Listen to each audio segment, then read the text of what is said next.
Kagoshima Immaculate Heart Women's College sits on a hill in Toso overlooking Kagoshima City. It is a boarding school where the students live in the dormitory, along with a couple of nuns who watch over them, and 3 or 4 English-speaking women who serve as English as second language instructors to the girls. That is why I was there.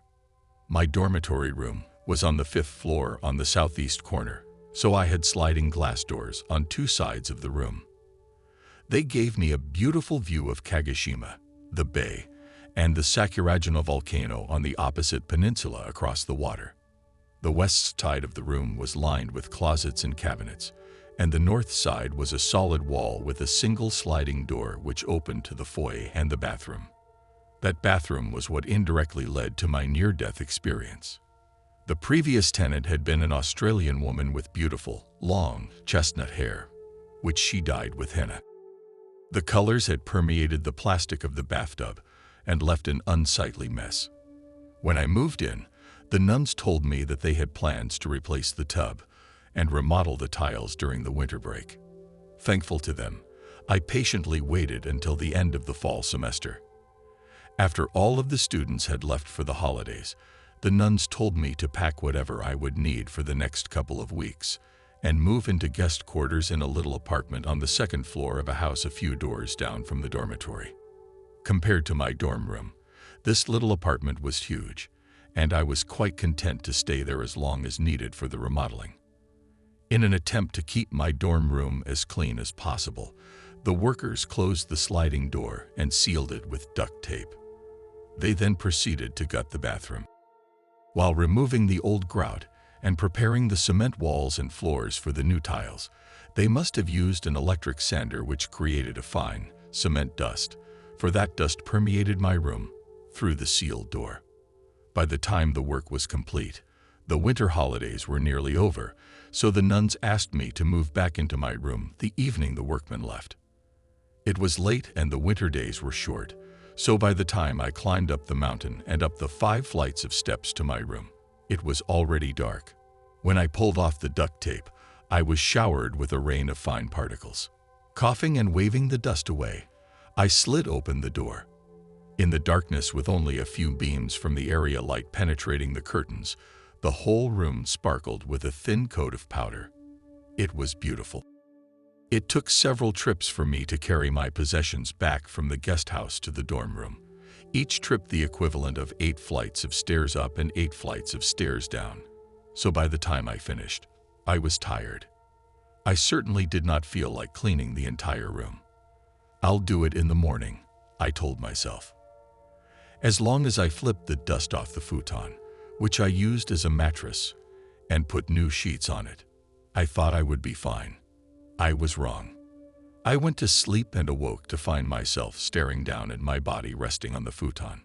Strangely enough, this perspective did not seem in the least bit alarming.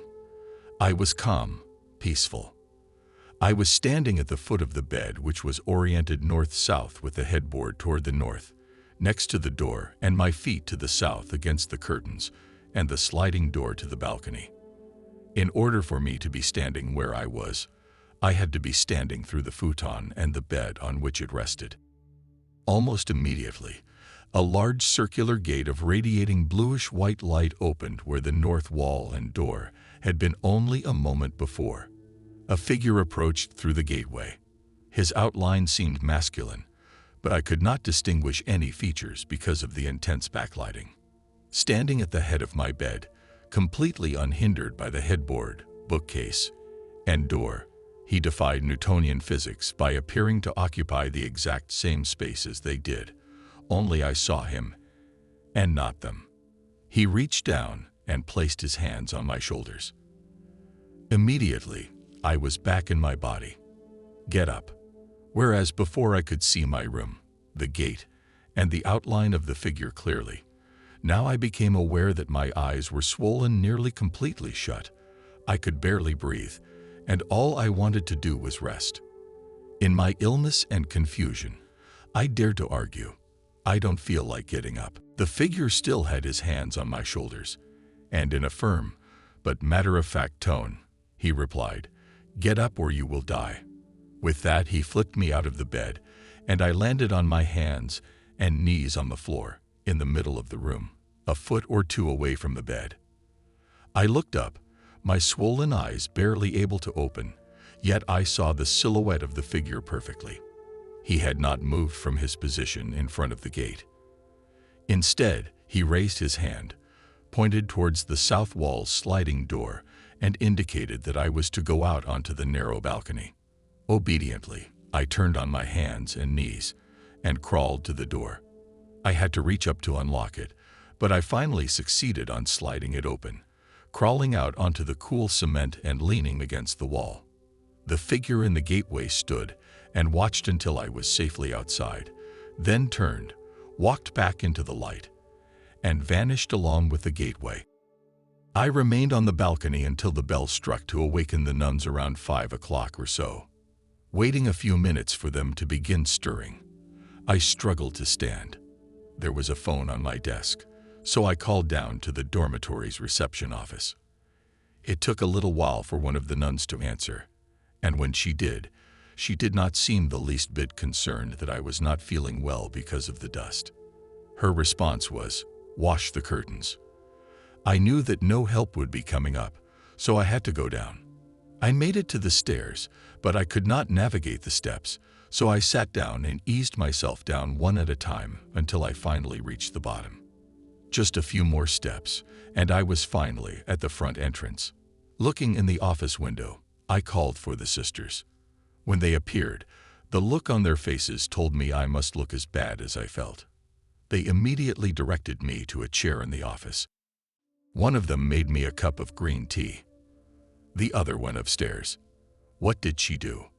She took down the curtains and sent them off to be cleaned. That was it. No ambulance. No doctor. No medicine. I sat in the office sipping my tea until I could breathe a little better and my eyes were able to open slightly. Then I laboriously made my way back upstairs, opened the other sliding door to get a cross breeze, and slowly and gradually cleaned everything in the room. It took days before I felt better, but I was grateful to be alive. I didn't tell anyone about my experience. I figured no one would believe me.